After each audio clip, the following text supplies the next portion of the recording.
Neste momento, é dado início ao lançamento da obra A Culturas dos Direitos Humanos, Razão, Vontade e Diálogo. Assistiremos o pronunciamento do autor da obra, o professor Dr. Juan Cianciardo. Uno de los rasgos sobresalientes de la era del espacio jurídico o de la era del Estado convencional que nos encontramos transitando es el de la presencia de los derechos humanos, la presencia, la omnipresencia de los derechos humanos, cuyos efectos son bien perceptibles en todos los sectores del derecho. A diferencia de lo que ocurría hace 20 o 30 años, hoy prácticamente ningún área del derecho se encuentra exenta del influjo de los derechos. Si uno se dedica a derecho administrativo, a derecho penal, a derecho civil, a derecho mercantil, a cualquier área del derecho, los derechos humanos tendrán algo que decirle y se pretende ejercer su profesión jurídica en cualquiera de esas áreas concretas, la profundidad de su mirada, la calidad de su análisis, dependerá en buena medida de que pueda tener también un enfoque de derechos humanos. Esos derechos humanos, esa cultura de derechos humanos en la que estamos actualmente insertos, levanta como desafíos estudiar qué son, cuáles son, cómo se fundamentan, cómo se interpretan los derechos. Catálogo, fundamento, interpretación y concepto de derechos humanos son las cuatro dimensiones centrales de una teoría general de los derechos humanos que permita describirlos, explicarlos y comprenderlos. Cada uno de estos cuatro temas ha dado lugar a polémicas durante muchísimos años. Esas polémicas permanecen hoy. Esas polémicas han conducido a un conjunto de autores a proponer un abandono del discurso de los derechos. Hay un conjunto de autores, un sector del positivismo, un sector del justnaturalismo y una parte de la teoría crítica que sostienen que, siendo tan polémica la respuesta a cada una de las cuatro preguntas que acabo de mencionar, lo mejor es abandonar el discurso de los derechos. Volver al antiguo derecho romano, en lo que los derechos no tenían carta de ciudadanía. Otro grupo de autores, en cambio, propone replantear el concepto de derechos humanos, construir una teoría de los derechos humanos nueva, en la que estas respuestas sean novedosas, sean distintas de las tradicionales. Esto presupone, entre otras cosas, el ser capaces de explicar la conexión del derecho con la moral y con la política. Requiere también tener una mirada que explique bien el carácter multinivel que han adquirido las fuentes de los derechos y su protección.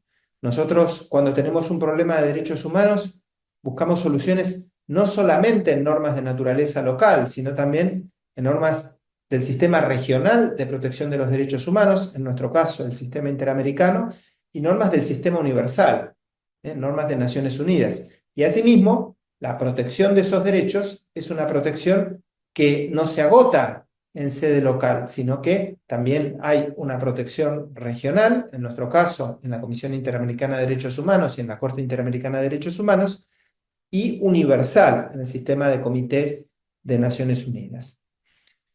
Todo esto que acabo de mencionar es abordado en distintas partes del libro que hoy se presenta. Creo que son un aporte a la discusión, dentro de otros aportes, y que los lectores encontrarán allí ideas, algunas respuestas y sobre todo inspiración para trabajar sobre estos temas, sin cuya comprensión es imposible comprender el funcionamiento de los sistemas jurídicos contemporáneos. Quisiera finalizar esta breve intervención dando gracias a la editorial Venturoli por confiar en mi trabajo, y quisiera también dar las gracias a la profesora Cristiana Dark Damasceno Oliveira por su magnífico trabajo de traducción y también por el prólogo con el que tuvo a bien honrarme para esta edición en portugués. Muchísimas gracias. Agradecemos o vídeo enviado pelo Dr. Juan. E neste momento tem a palavra Sua Excelência, a senhora professora doutora Cristina Dark Damasceno Oliveira.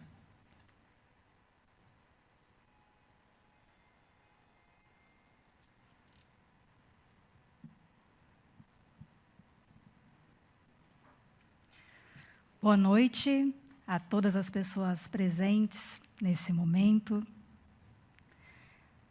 Na presença de cada um, dos que já estiveram conosco mais cedo, dos que enviaram seus cumprimentos em formato eletrônico, daqueles que, nesse avançado da hora, estão conosco, da equipe incansável do Supremo Tribunal Federal, que, de maneira tão gentil e cordata, na pessoa do eficientíssimo servidor Edmilson, empreendeu todas as providências necessárias, desde a equipe de segurança, áudio e vídeo, a equipe da biblioteca, a equipe de apoio, para que o êxito desse momento, hoje já histórico, acontecesse.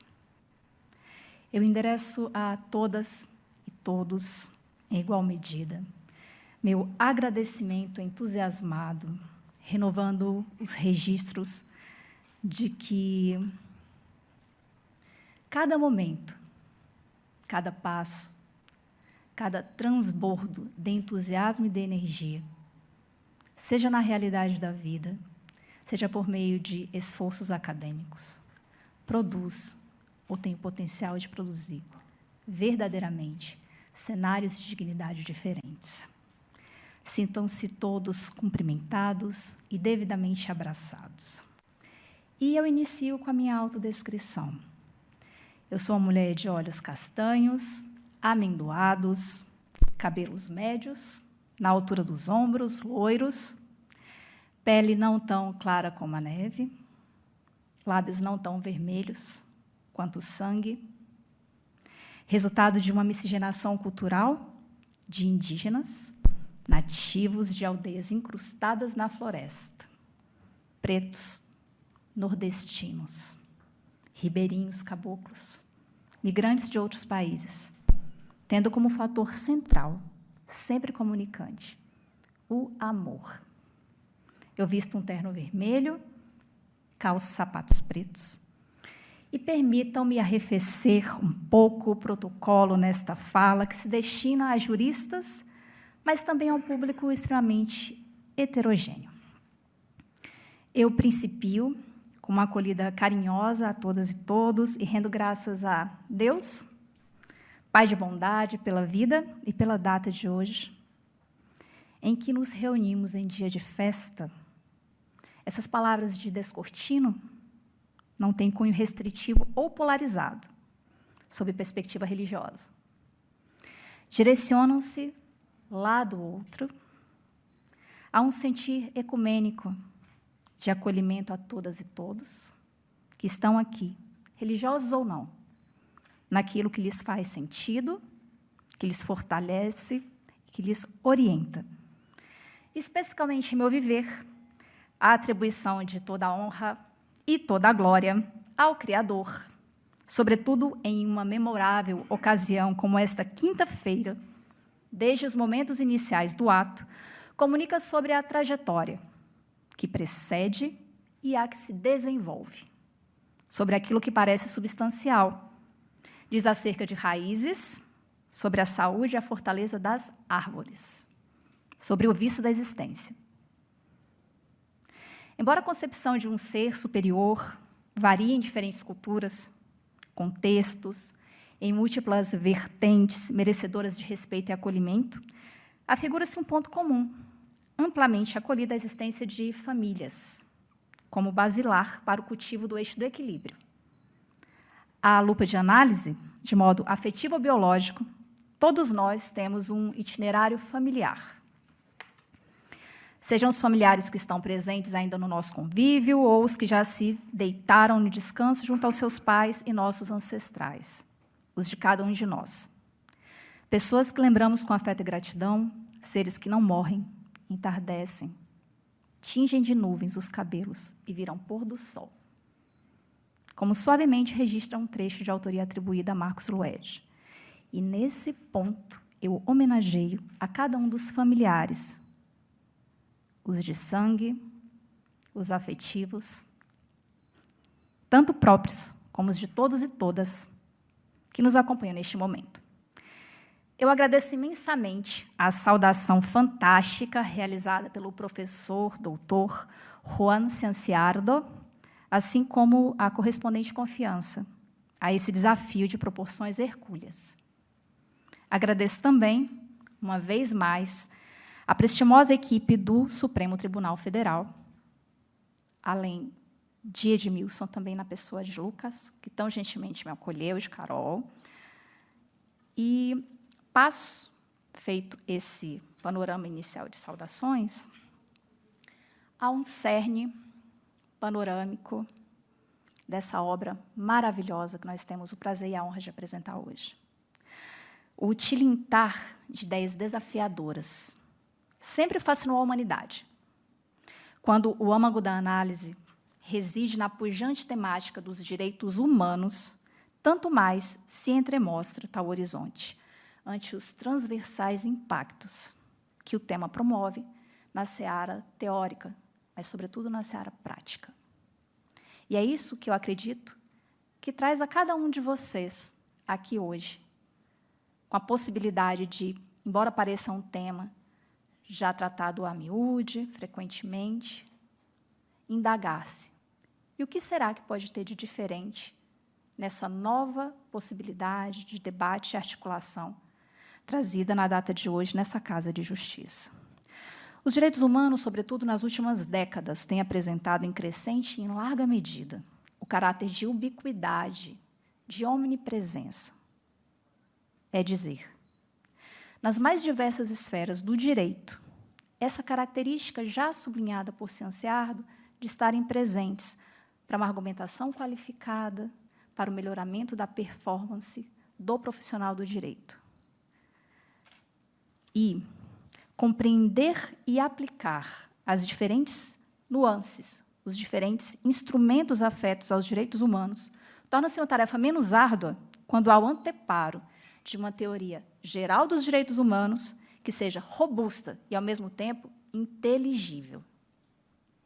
O livro hoje lançado, na edição em língua portuguesa, da clássica obra La cultura de los derechos humanos, razón, voluntad, diálogo, de autoria de Juan Cianciardo, trata-se, sem sombra de dúvidas, de um aporte a esse intento.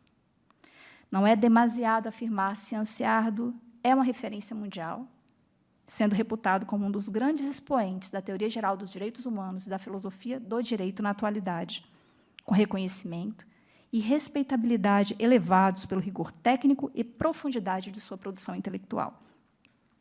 Com a tradução dessa obra, que ora vem a lume pela editora Venturoli, os leitores e as leitoras do Brasil, de Portugal, de nações da África, dentre outros países que adotam o idioma lusófono, poderão ter acesso direto a reflexões verdadeiramente preciosas.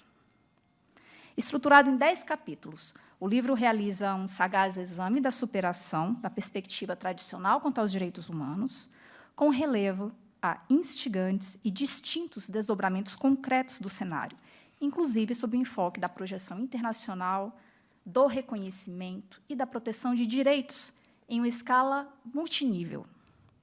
Dando um passo adiante, a obra aborda o nevrálgico panorama da hierarquização dos direitos, com o interessante exame das aporias da hierarquização sob os prismas interno e externo.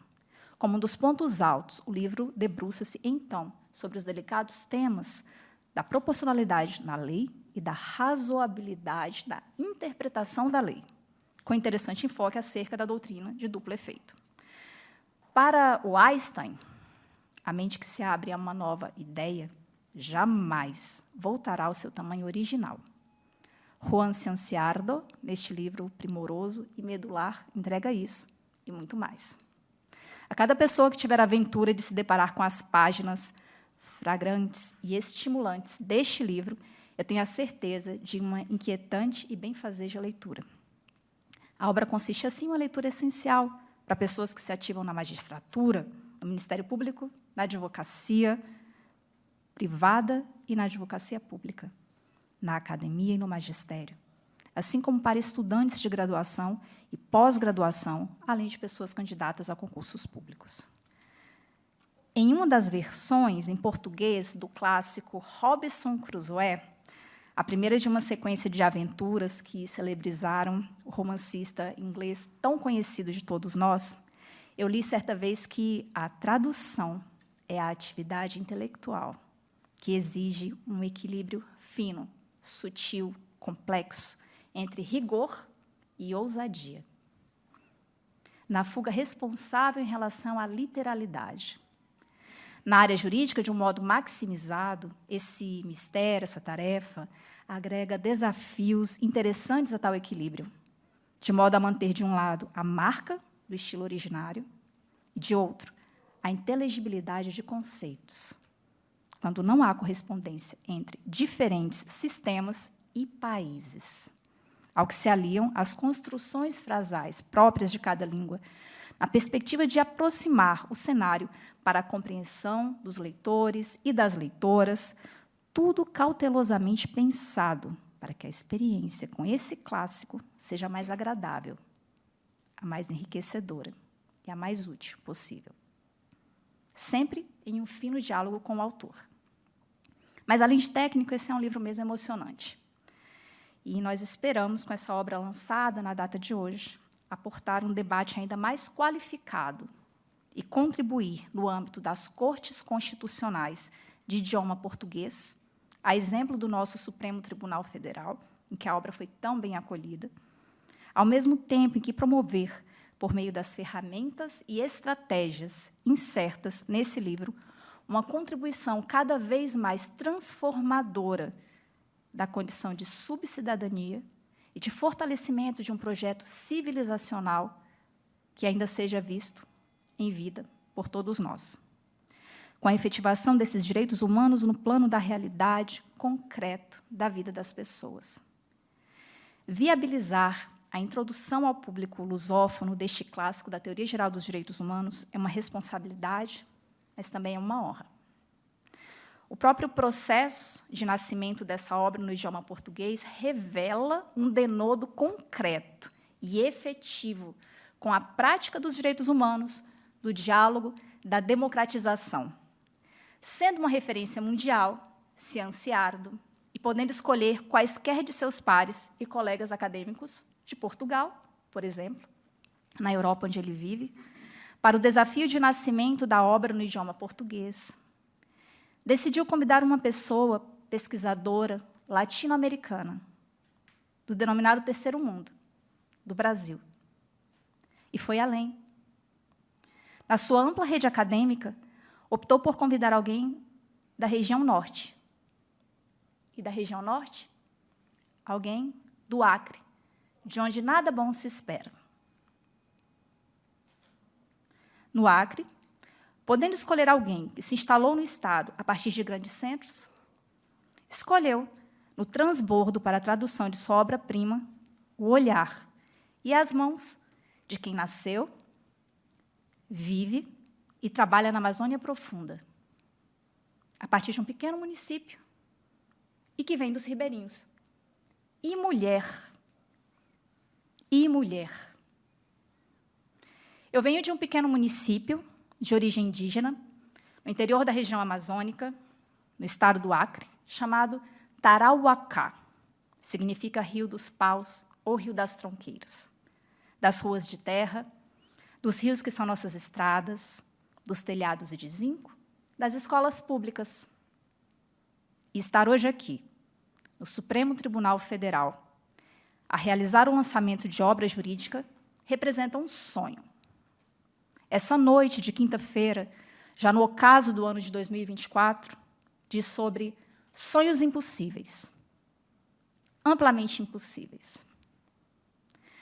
Quando me dirigia do aeroporto para o hotel, na manhã de hoje, uma vez mais, ao indagar-me o motorista do veículo, de onde eu provinha, recebendo a resposta, do Acre, realizou a habitual pergunta sobre quantos cipós eu havia utilizado para chegar até aqui.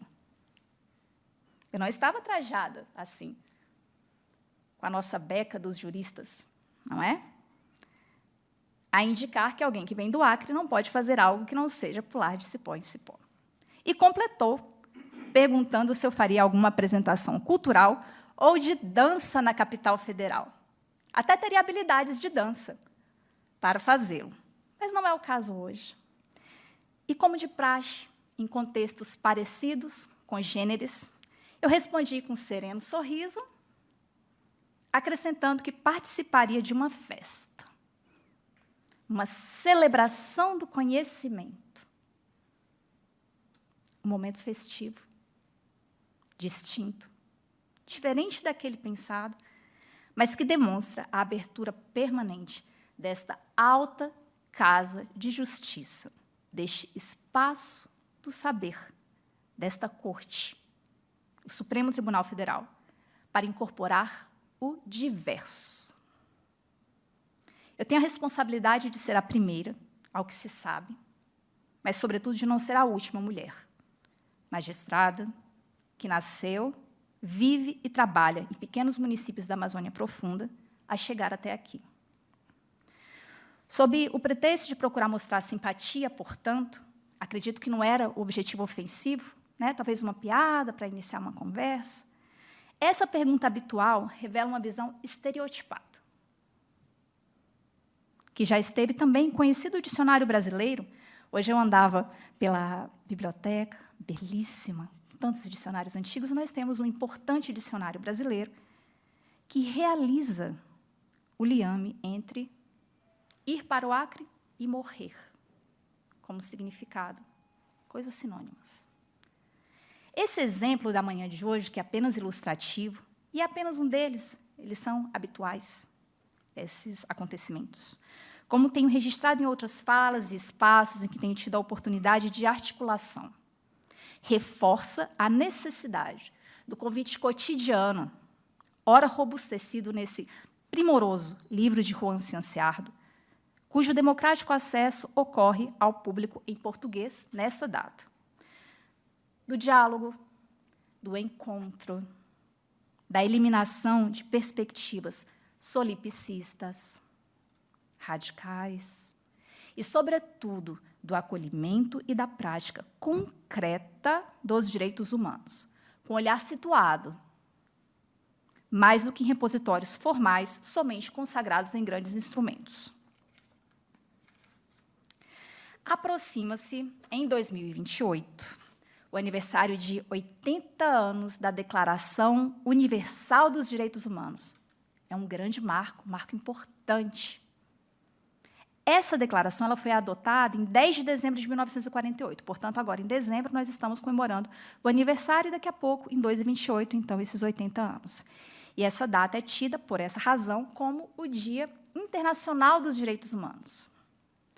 Mas, neste momento, enquanto nós estamos aqui, nesse belíssimo e importante lugar, enquanto nos aproximamos da data de celebração dessa conquista dos direitos humanos em âmbito internacional e mundial, tantos outros ribeirinhos, povos tradicionais, povos indígenas, na Amazônia Profunda, passam por privações inúmeras, inclusive a maior seca já registrada nos últimos anos, o que se correlaciona, em grande medida, a fenômenos de mudanças climáticas, em que as pessoas mais vulneráveis são as mais rapidamente atingidas, em pleno locus da maior biodiversidade do planeta, em fauna e flora.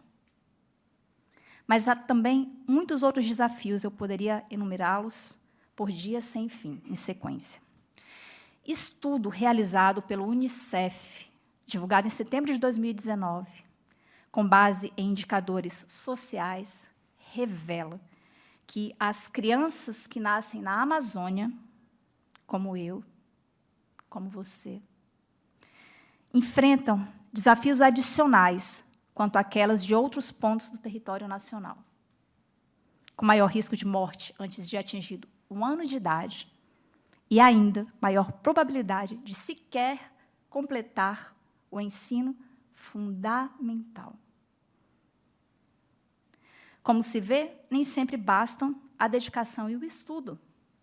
Exemplifico. Como uma criança dentre essas amazônidas sobrevivente. Toda essa minha história é de muita superação e luta, como a de tantos outros de nós, amazônidas ou não. Como Maria, mas é preciso ter manha, é preciso ter graça, é preciso ter sonho sempre. Quem traz na pele essa marca possui a estranha mania de ter fé na vida. Vindo desse pequeno município de origem indígena, com todos os meus cipós, passei no vestibular da Universidade Pública Federal aos 14 anos de idade. Na época, nós ainda não tínhamos o instrumento de mobilidade social das cotas. Após períodos recorrentes de greves na Universidade Federal, finalizamos com alegria o curso de Direito. E meses após, estava sendo aprovada, aos 21 anos de idade, fase a fase, no acirrado concurso que ingressei na Magistratura Federal do Trabalho, tornando-me, então, ao que se diz, a juíza mais jovem da história desse ramo judiciário brasileiro. Em 2024, conversava um pouco mais cedo com alguns dos colegas que estiveram a prestigiar o evento, completei 25 anos em distintas funções no sistema de justiça, sendo 20 desses anos já na magistratura. Dias dedicados a ações de ampliação do acesso à justiça, à educação em direitos humanos, a equipamentos de cidadania, ao pensar e ao construir acadêmico, e a como, sobremaneira, todas essas ações impactam o que mais me importa, a realidade concreta da vida das pessoas. Mas o cipó, o esse aqui não é o seu lugar. Esse não é o seu lugar. Não raro persiste. Portanto, é um exercício diário de superação, como novamente se viu nesta manhã. Ele segue, ele não termina, mesmo quando se passa pelo caminho do estudo em um dos concursos mais disputados da nação. E é assim para tantos outros amazônidas. É dizer, a frase aqui não é o seu lugar, justamente contrária à cultura dos direitos humanos. Deve ser, com a dedicação e o empenho efetivo de cada um e de cada uma de nós, substituída pela frase e a vivência de que aqui, inclusive no Supremo Tribunal Federal, é o lugar de todas as pessoas. Quantos ribeirinhos da Amazônia Profunda, quantos vemos nos cargos da magistratura? Quantos magistrados da Amazônia Profunda cada um dos senhores conhece? Quantos conseguiram quebrar o teto de vidro e ser aprovados nos concursos públicos para a carreira? No meu tribunal, por exemplo, somos pouquíssimos aprovados por concurso, menos do que a metade dos dedos de uma mão. E isso não significa uma perspectiva de alijamento ou afastamento de quem chega, porque todos são acolhidos numa instituição heterogênea de uma forma carinhosa e feliz. Mas diz muito sobre, será que as pessoas desse lugar não têm potencial ou possibilidade, efetivamente, para serem aprovadas e contribuírem para a transformação do sistema de justiça nesse país? O que será que está errado? Será que somos apenas alguns fora da curva ou será que há algo mais a ser pensado? Isso se reveste em tantas outras discussões e debates que nós temos tido, e aqui eu trago o debate do olhar de alguém, como disse, da Amazônia Profunda. Quantos magistrados, vamos além de carreira, também da Amazônia Profunda, nós vemos na segunda instância, em quaisquer tribunais, sejam eles federais, em sentido comum, sejam eles trabalhistas, sejam eles eleitorais. Quantos desse mesmo lugar nas cortes superiores? Os senhores já conheceram algum magistrado de carreira da Amazônia Profunda em cortes superiores? Em terceira instância? Em outros locos? Quantos exercem a intelectualidade forjada a partir das comunidades do abandono geográfico, não raro, abandono também social e econômico? Quantos deles e delas colaboram, protagonizam um esforço colaborativo na definição das políticas judiciárias e nas altas funções no sistema de justiça? Com lugar de fala, como hoje, e possibilidade de uso da própria voz, inclusive quanto a decisões importantes para debater os rumos do próprio sistema de justiça na floresta. Na última semana, em Manaus, poucos dias após a visita do presidente dos Estados Unidos àquela cidade, eu tive a oportunidade de tratar, com a minha própria voz, sobre judiciário humanizado na região amazônica, em suas interrelações com desenvolvimento sustentável, em seus 3 pilares, ambiental, social e econômico, em um planeta, casa de todos nós, com recursos finitos e demandas infinitas.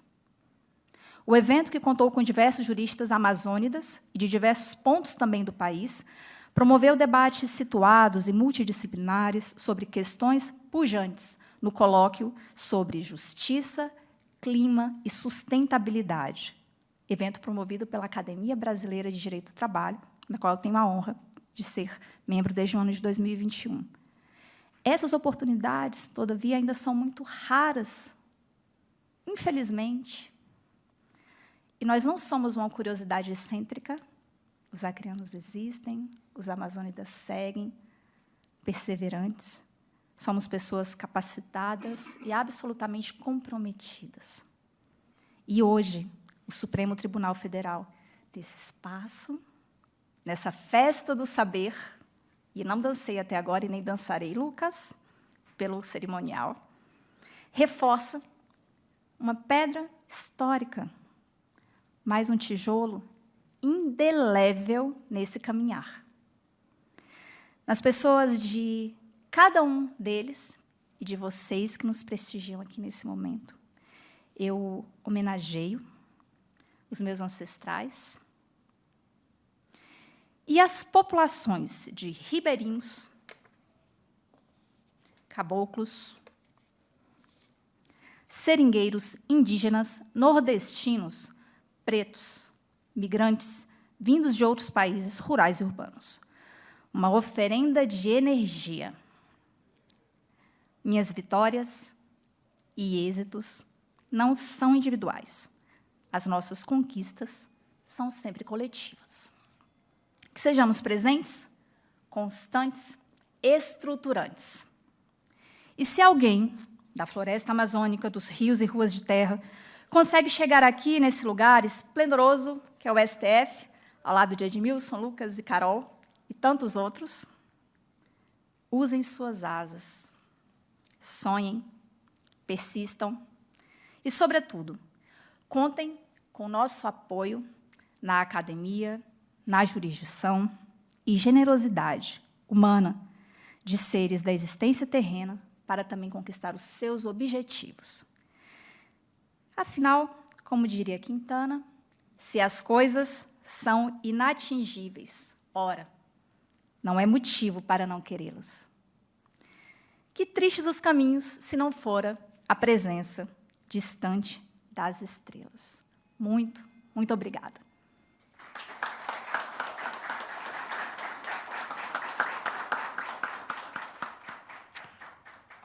Parabéns pelo lançamento, doutora Cristina. Agradecemos a presença de todos e tenham todos uma boa noite.